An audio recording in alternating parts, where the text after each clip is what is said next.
Yo, what is the haps, paps? What's good in the wood? It's your boy, Jay Drizzle from Slanted Grizzle with the calm before the norm.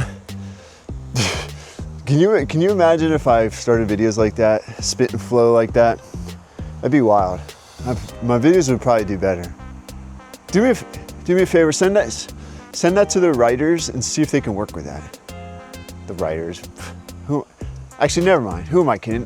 These writers couldn't even work with Play-Doh. Listen, do me a favor, actually, now that I think about it. Set up a meeting with the writers. Make it 1 hour long, 60 minutes. I'm honestly gonna fire them in the first 5 minutes, and then what I'll do is I'll just say I'm giving you 55 minutes of your time back. Yeah, corporate world people know what I'm talking about. All right. Oh, sorry guys. Yo, sorry you had to hear that. Let's get down to business. Here is the deal.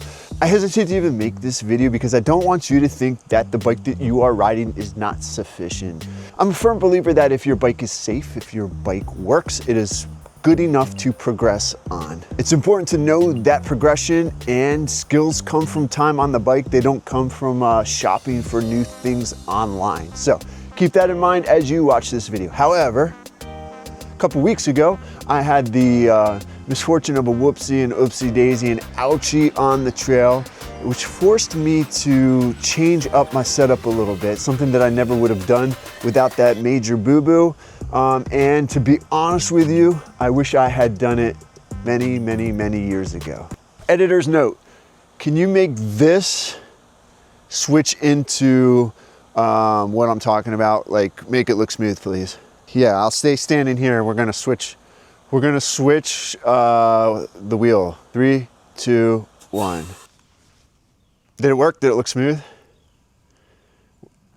What? I used the wrong hand? Urgh. So without further ado, let's get to AI Josh somewhere out in the field on his bike. We're gonna tell you, he's gonna tell you what the point of this video is.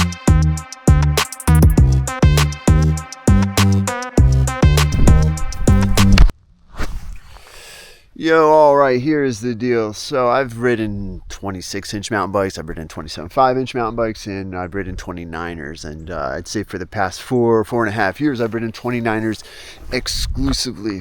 Now, in that time, the idea of mullets became popular. That is when you put a 27.5-inch rear wheel on a bike with a 29-inch front wheel. And over the past several years, many bike brands, for their enduro offerings and some trail offerings, they offer a flip chip, which allows you to adjust the geometry of your bike to fit a smaller or larger rear wheel. Therefore, you can run a full 29er, or you can run it in a mullet mixed wheel setup. It's just a flip of the chip.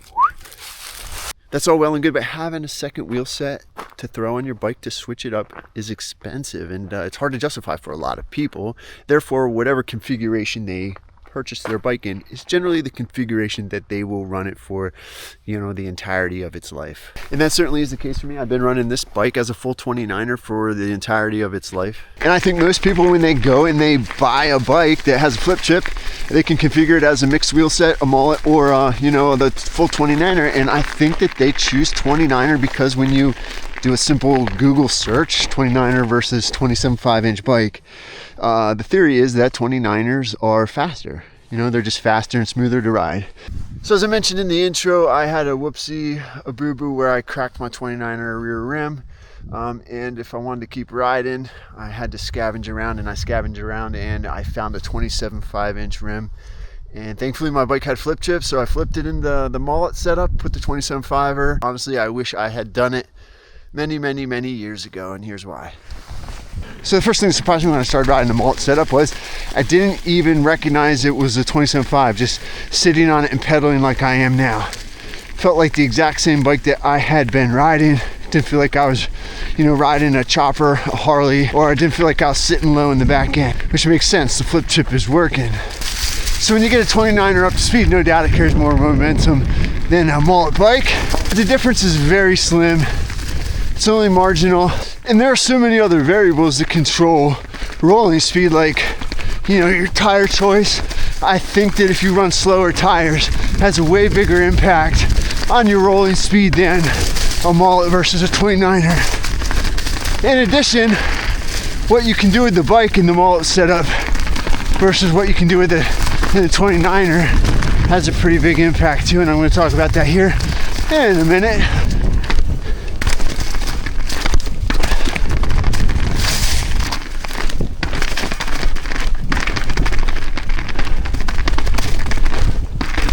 So I should mention too that I'm not a tall rider. I'm 5'9" and actually have a pretty short inseam, and riding a full 29er, I never had an issue with butt drag on the tire. So I never found that the 29er wheel was just too big for my leg length. When it comes to pumping downhill terrain, the smaller rear wheel is like a cheat code.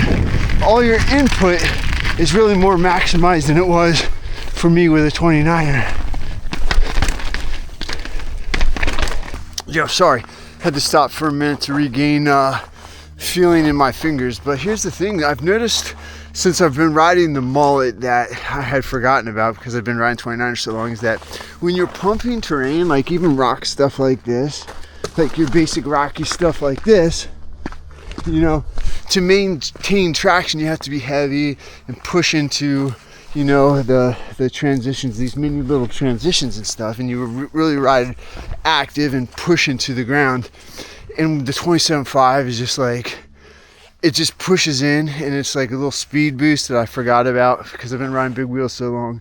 And that's the thing, so like a 29er will get up to speed, and when it's up to speed it's gonna roll, it's gonna carry its momentum better. But when it comes to like being active on the bike when you're up at speed, when you're pumping the terrain, man, nothing beats a 27.5-inch rear wheel.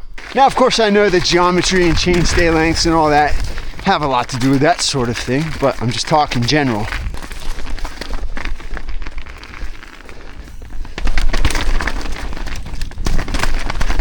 And when it comes to like being active on these up and overs, it's just the rear wheel just comes right up over with you.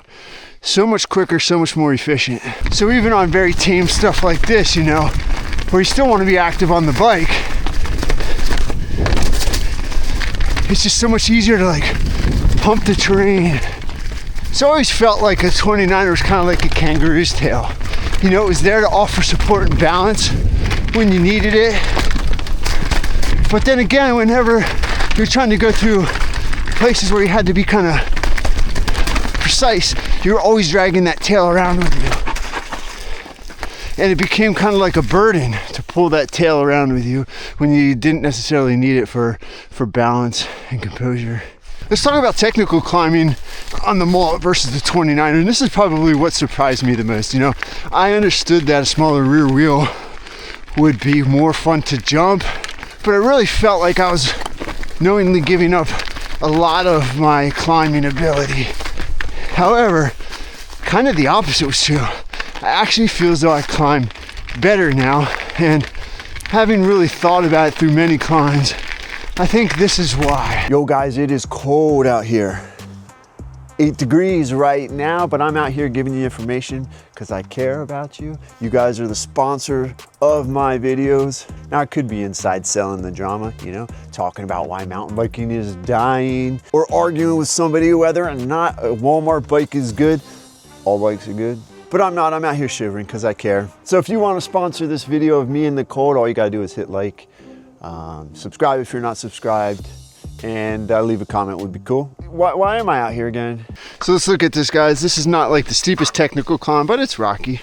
But this will show a good example of what I'm talking about, why I think a smaller rear wheel is benefiting me with climbing. So first of all, the smaller rear wheel, every pedal stroke, there's more torque to it. So I was really surprised to find out how much torque I lost when I went to 29ers. Back on the 27.5s, like I feel like I have a little more power in every pedal stroke now. And where that is a benefit is in these rocky sections and small ledges and stuff like this rock. So say if I were climbing this and I come up to this point, what I find with the smaller wheel is my wheel just kind of sits in these crevices better. it sits in these little grooves between all these rocks and like all this technical terrain, whether it's roots, you know, or whatever it may be.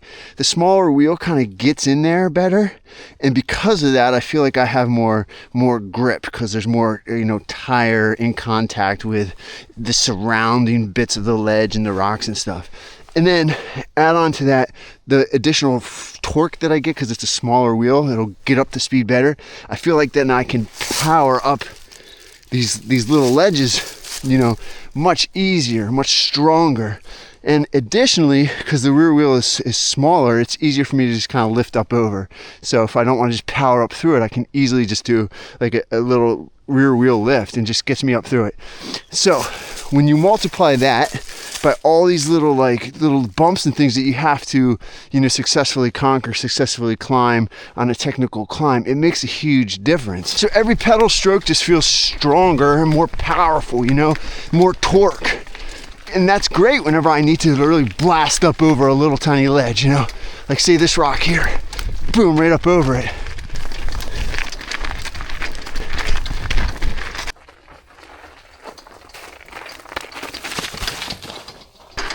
Here we go, torquing up it. We got stood up there.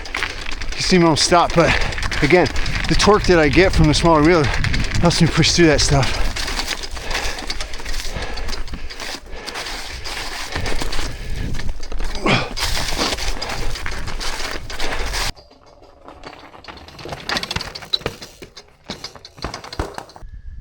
So to wrap up what I have found personally, comparing a 29er to a 27.5 inch rear wheel for climbing and tech stuff is this. So the increased torque and the increased nimbleness with the smaller rear wheel far outweighs any benefits that I was getting from the 29er rear wheel.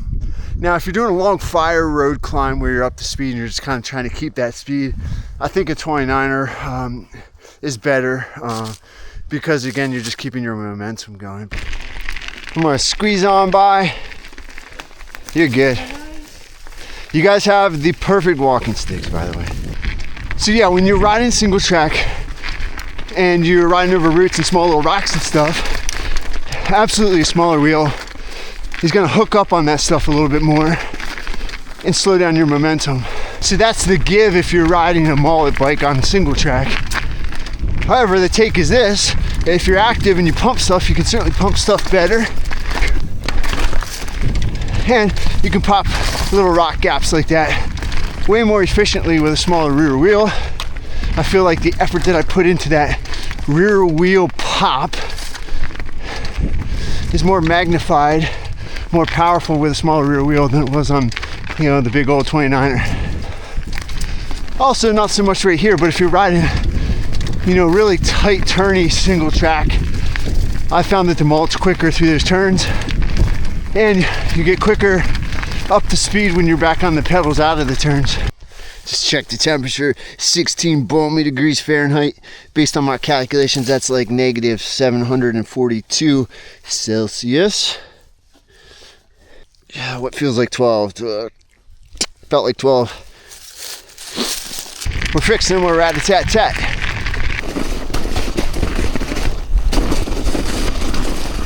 So this is typically a ripper fast trail, but not really right now. Actually, not even sure where I am on the trail. Can't feel parts of my body that I don't know if I've ever gone this long in my life without feeling it. Yo, this wimpy ass camera was telling me it's too cold out for the gimbal to work, man. What a wimp. So what was I saying?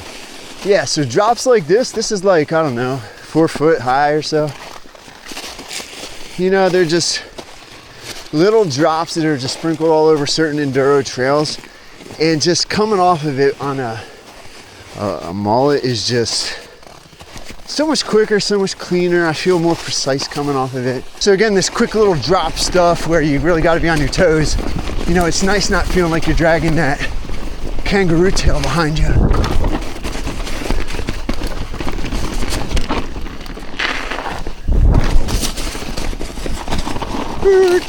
Kangaroo tail behind you.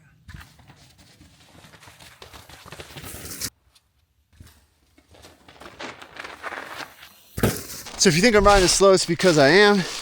I haven't had something squirm under me this much, at least since I saved that family by sitting on that anaconda. But the bike's really squirming and worming. The snow's kind of slippery down here.